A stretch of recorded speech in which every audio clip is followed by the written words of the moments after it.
the middle of July growing in zone 8A here in the Pacific Northwest of Washington, and I wanted to show you how our garden is doing at this point in time. We have had a lot of pest pressure this year in comparison to previous gardening years, and so I thought I would go through and show you guys what we are dealing with and how we are trying to mitigate those problems. I've been doing a lot of research into different ways to help the garden to grow better, to have better success throughout upcoming years, and I feel pretty good with the information that I'm learning, and so I wanted to show you guys where we're at. So in a recent video I actually showed these on my other channel. These are homemade cloches that we are making, and I'm actually going to link the video that we used to make these down below. Extremely helpful, and these are very inexpensive to make. Out of one roll of this wire you could probably make, I don't know, 40 of them, maybe more. So far we've made probably about 20, and they are helping a lot because our main pests this year are bunnies. Now I hate to call bunnies a pest because they are very sweet, but as you can see what they have done, they are decimating all of our peas and all of our beans. This was a plant yesterday that me and my son came out and harvested from, and today it's shredded on the ground. And this is every single pea and bean plant that we have. This was a little bush bean that was doing really well and started to look like it was gonna grow well. And then a bunny came through and ate every single leaf off the other day. We tossed a little piece of wire around it, and so far so good, but it's severely stunted because of it. On these trellises, we grow our tomatoes, and in between all of the tomatoes, we plant our snow peas. We really love these. Our son loves to come out in the garden and munch on these straight from the vine. And we planted probably over 200 of these because we just loved to have them in the garden. And as you can see, we have a few left, but the bunnies have munched them all absolutely to the ground. It's really unfortunate because actually with most of them, they didn't actually eat the plant. They just did this. You can see how this one is dying because if you look at the base, the bunny came through and just chomped right through. One chomp, plant is gone. So the obvious other thing that you could do with bunnies is get rid of them. I'm not about that life. I'm not about shooting bunnies. So this is where we're going. It's been working so far. As you can see, bunnies have also decimated my broccoli, my Brussels sprouts. So these are bean plants that I actually got from the nursery. I went and purchased them from there. And if they're not getting eaten by bunnies, they are getting eaten by slugs. Our main pest is a slug. We are very sluggy here because we live in the middle of the woods, if you couldn't tell. And so as far as gardening is concerned, we've got a lot of slugs. Everybody's gonna say get ducks.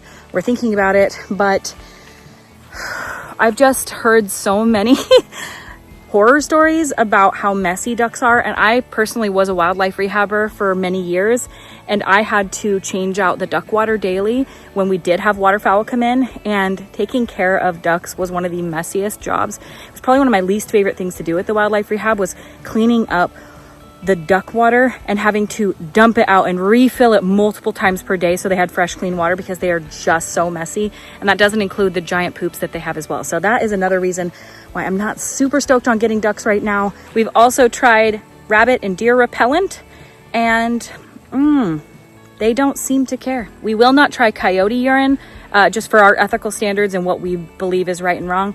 Coyote urine is not ethically harvested at all. It's really horrific how it's gotten. So we don't support that. So we won't be buying that, even though I do hear it is the most effective.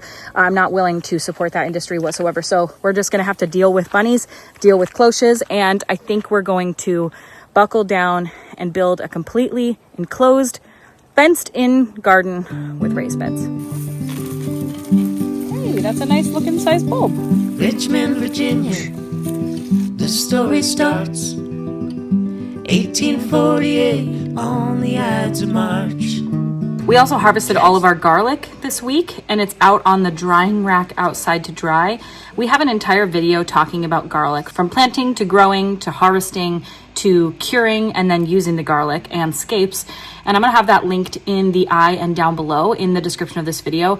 But it is a really good video to watch if you wanted to know anything about garlic. This is now our second year growing, and we did double what we grew last year, probably around 500 to 600 different plants, and they all did amazing. Garlic is our easiest crop that we grow here and easily our most successful.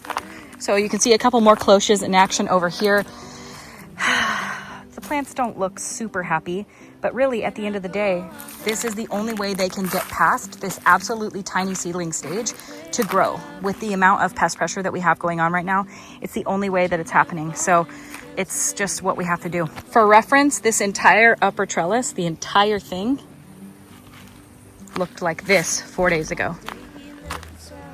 It was all probably 100 of these growing all the way up and looking majestic. And today, there's only one left. Also, outside of just having slugs and rabbits, we now have birds. And those birds are robins. And while robins are darling and sweet and we love them, they're amazing, they're so cute, they love to scratch the ground, almost like a miniature chicken, where they are scratching to get worms. And what we've discovered is they are scratching at the base of our pumpkin plants to get worms out of the compost that we planted them in, and are digging out the roots of our pumpkins. So I'm gonna put this guy up and see if he helps me. I've heard that owl statues can help in the garden. I don't know. I've never really seen it make that big of a difference, but I'm willing to try.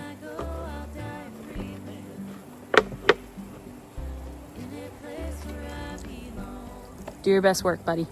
So I wanted to show you guys how our pumpkin patch is doing right now. I don't know if you guys remember, but basically, looks like the cloche didn't help these guys. Zach planted some pumpkins that we planted from seed, and he built them in little wire cages above ground to keep the rabbits away. And it did work in order to get them past seedling stage. So we are gonna have a huge pumpkin patch over here. Once these take off, it's gonna be wild. This one actually is zucchini. So is this one. He did not know that. These guys are looking a little worse for the wear, but I just watered, so they should perk back up. But everything over here is getting pretty big. So we've got a nice little pumpkin patch over here. So right here in between the greenhouse and the garden, and we're gonna put some little stones. I think I talked to you guys about that recently. We're gonna put these stones from the greenhouse, the same ones, on that little building, so it's super cute. But I think what we're gonna do is right here in this area, we're going to build a structure somehow, may not be fully enclosed, but it probably will be, at least the sides, that will be sort of like a covered raised bed garden, so we can grow our most vulnerable crops in there. Corn, peas, beans. They don't seem to bother cucumbers or melons, which is weird. You would think they would, but they don't seem to bother those at all. We're gonna grow all of the things in our garden that pests don't seem to touch. So like potatoes, they don't seem to be bothering with those. They don't seem to be bothering with the garlic at all. The tomatoes are fine. And everything else, I think we will plant in raised beds from here on out. I've been really resistant to raised beds because they can dry out really quickly. But at the same time, the pest pressure is so high out here that we spend all day long gardening and getting nothing, because before we can get it, something else ate everything. So we're just gonna do it this way. We'll do pumpkins, potatoes, garlic, and tomatoes in the garden. And then we'll do like things like carrots. Carrots don't last for 1 second out here, literally 1 second. And that's the thing, our garden is fenced around. I'm sure you guys can see, this is never what we wanted to have our garden fence look like, but we had to put an elk fence up because we live in the middle of the Pacific Northwest. We live in the middle of elk territory here. And we relatively often, not like every day or anything, but like at least a few times a year, we'll have herds of 50 or more elk come through. And when they come through, they decimate. Like I'm talking in one 20-minute session of them walking through, everything is mowed to the ground because there's just so many of them and they're so huge and they can eat so fast. So we had to get an elk fence put up that would at least keep them out, but it has not kept the rabbits out because it's floppy plastic and they can just slide right under. So we need a full revamp of our garden over here, a full brand new raised bed garden right here in the center, which I was gonna do an English garden. I think I talked to you guys about that recently. I think I'm nixing the English garden idea for here. We'll make our backyard the English garden vibe. This will just primarily be production down here. This area gets great sun all day long, so this is a really good spot to have a garden, and I'm really excited about it. So everything else I will show you and kind of show you how the dahlias are looking. They are about ready to pop and I'm very excited. But I'm also going to show you a new raised bed that we got. So right here we have this old ugly electrical box right here that it's right in front of the greenhouse, unfortunately. Eventually what I'm going to do is I'm going to come out here and I'm going to paint it. I don't really care. I'm going to either paint it, or I wanted to get some kind of cute basket structure to cover it. But in the meantime, we put a trellis over the top, and it's going to be an arch trellis right here. And within, I put my pickling cucumbers, which are not looking super happy. It's nice and moist, which is good. We've got gourds in here as well. This is a speckled pup squash in the back. We've got some sunflowers, and then on the other side, more gourds and more squash. And hopefully, as these get bigger, they will start to grow up this trellis and look absolutely darling. So let me take you over here to the dahlias and show you our dahlia bed. They are looking pretty good. I mean, I'm pretty happy with it. Some of them really didn't do much. They kind of piddled out, but the other ones are actually really close. You can see this is my first little bloom that wants to open up. This guy is Franz Kafka.